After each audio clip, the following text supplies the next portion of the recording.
Howdy folks, this is Shane, and this behemoth right here sitting on the table is the Pedaltrain Classic 2 SC pedalboard. It comes in a gig bag and it's quite a lot larger than my previous board. Let me show you that. This is the size of the Pedaltrain Mini that I've been using for the last couple of years. It's an awesome sized board, but being that I'm in the industry of pedals and doing demos, I get sent a lot of great stuff that I wish I could fit on my board whilst retaining the stuff I already have. The problem with this board is the only way to get more on here is to get mini pedals. That's one solution. The other solution is to upscale the board. Going for a board this large wasn't on my mind to start with. I wanted something just a little bit wider than this where I could fit 2 or 3 more pedals on without expanding it in depth. But that doesn't exist. So Pedaltrain makes something like this that is maybe as wide as this box or slightly wider, and keep the front pocket on the zip bag there. Why did you take that off? Anyway, we'll get to that a little bit later on. So now at least I can put my wah pedal back on this board and leave it attached. There's pros and cons to that. I do take this board out as a smaller board, then I'm stuck taking the wah pedal on and off, and if I use cable ties, it's going to be worse. So let's see how we go. I'm not 100% sold on this. It sounds like I'm on the fence about it because I actually am. So we're going to open this up, check it out, and I'm going to show you what pedals I intend to put on here and see if we can get them all to fit, or whether or not it's just a huge waste of money. So let's go ahead. If you've seen any of my unboxing videos before, you definitely have seen these red scissors. They're my unboxing go-tos. Let's see if we can get into here. Slide it out from the side here. Oh man, it's big. It is big. Far out. Holy shit. But this just is the bag, so maybe internally it's not as crazy big. Let's take a look. Alright, here we go. This is the gig bag right here, and as you can see, there's no front pocket for cables or for a wah pedal because it's huge. It doesn't have one on the other side. It's literally just a bag. This is one of the downsides to the new bags that they're making. I don't know if they're like stronger or better or anything like that. I highly doubt it. It just seems like it might have been some sort of cost saving kind of thing. I don't know. Anyway, let's go ahead and open this bad boy up. Man, it's like a suitcase. Holy crap. Alright, so the board's not ridiculously big. It's big, but it's not ridiculous. So let's just have a look at this first. I've got a couple of rolls of Velcro, which is always awesome. Carry bag, strap, some instructions, and it comes with cable ties. And that's it. So let's go ahead and check out the board. Let's get rid of this bag. It's a beast. There it is. There's the board. The monster. Alright, let's go ahead and check it out in comparison to this. So, it's slightly wider.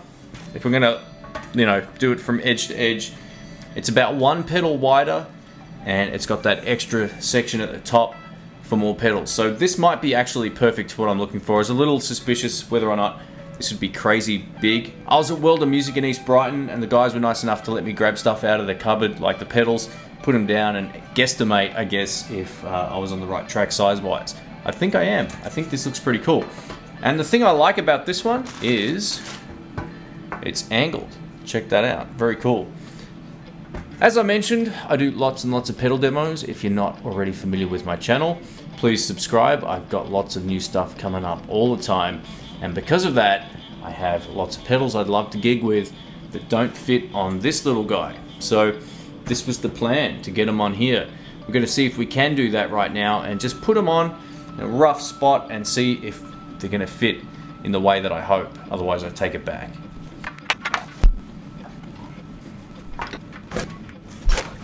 Alright, so on this table in a scattered mess is basically what I had on my old board, plus a few things I want to put on. So I'm going to run you through what I hope to get on here at some point. So first thing, GCB 95F wah pedal with lots of hair, and it obviously is not mine because I'm bald. Alright, so that would go, look, I'm just going to guesstimate the placement here. So we're going to put that here. First overdrive in my chain will either be the Klon or the Tumnus. Tumnus is nice and small. I might go for that one this time. Now this is on an angle, so pedals are gonna slip. Let's grab a couple of horror DVDs here and prop it up, just so they don't slide around. Friday the 13th and Lucio Fulci's Zombie. 2 classics. Alright, so now we've got that sorted out. Let's go ahead and do this. Go the Tumnus. Actually, what am I talking about? Let's go the Tuner. Tumnus. Royal Flush. Dual overdrive pedal. It's an absolute beast. I want to put this on and see how we go. This is the SO1 overdrive from Rat Pedals. Made in Greece. Just kind of like the once a night pedal. You put it on and you just go, wow, it's got a lot of gain. It's going to be, you know, take it to the roof kind of pedal. Now this is another one I want to use. This is the Vibler or the Vibler. I'm not sure how to pronounce this. This is from VS Audio as well. Same company that makes the Royal Flush. Demo to follow. And I love tremolo, as you know. So I've got the Anarchy Audio tremolo pedal of Flutterby, which is one of the best. Now, this is where I start to get confused in terms of delays. I definitely want to put this on. This is the Wampler Tape Echo pedal. I just did a demo of this. It's an absolute ball terror. It's awesome. So now, I'd love to have a second delay. I've been using the Maxon analog delay since I got it. And odds are I will probably still use this at some point, so that might just go there. But being that these are kind of similar in some ways, I think I'm going to go for this one. This is also a Rat Pedals pedal called the SD1. Not to be confused with the Boss pedal in terms of the initials and name, but yeah, so I'm thinking that's going to be my board. Now, things do change. For me, the SO1 overdrive might be just fun for now and then, but it might not be something I use all the time. So I may end up putting something else there, or just taking it off and maybe spreading out the overdrives. Or there's one more pedal that I left on the floor. This is the pedal I left on the floor. This is the Maxon Dual Booster. It's a volume boost pedal. I love vintage mode. Vintage mode on this absolutely rocks. This would always stay on my small board if I actually had the space. And the pedal bag just fell over, if you're wondering what that sound was. So yeah, this might go after the overdrive. So bottom row, overdrives, volume boost, modulation, followed by 2 delay pedals. Done. I reckon that looks pretty sweet. So yeah, I'm hopeful that that's going to be the way it goes. If I don't use the dual booster, I will use the SO1 overdrive, which is more like a overdrive fuzz. It's just an awesome pedal. I get so many great pedals sent to me, and it's a shame to have them sitting in the cupboard. Lots of great V-Sound stuff too. I got lots of just great pedals in the collection that I've kept and I've sort of hoped to use at some point. But now this would be a great change from what I'm used to using. I get a couple of extra things on thanks to the Tumnus, which is the Wampler version of the Klon. Or I could actually use the Klon, and I'd have to just space things out a little better. It might make things, it'd fit. It would definitely fit. Now, what a lot of people don't think about when they get a board like this is how do you get from here to here? Now, this is a huge problem because you need a cable that will reach, and most patch cables don't.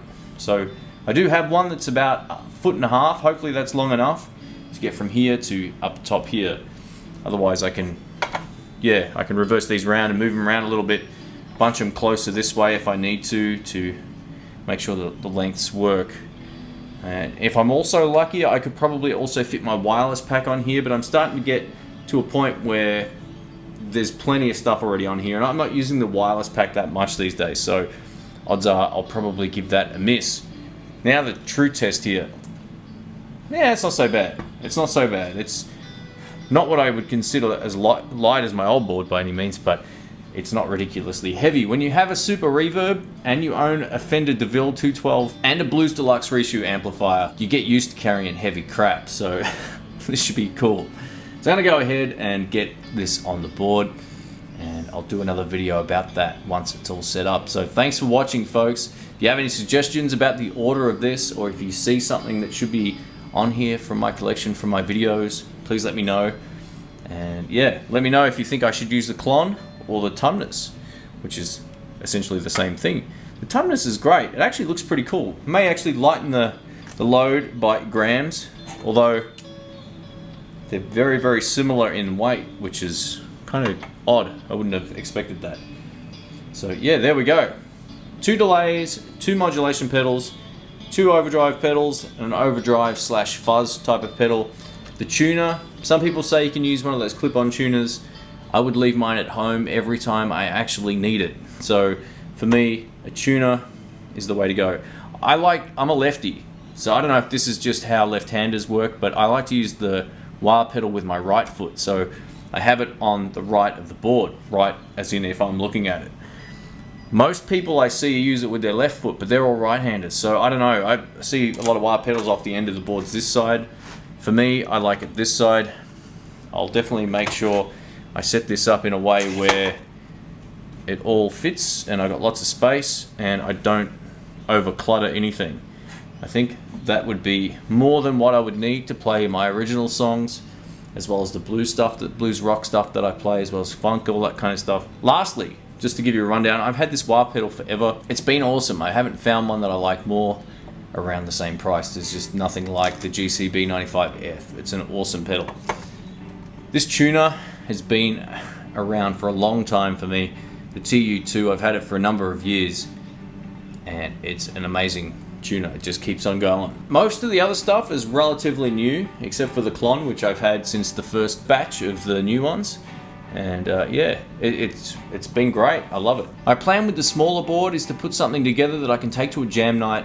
It doesn't involve so much stuff, which will basically be pretty similar to this. I've got a lot of duplicates of things. I've got 2 Royal Flush pedals. I could put the Klon with the Royal Flush and I'd have the same type of setup. I really like having that particular sound.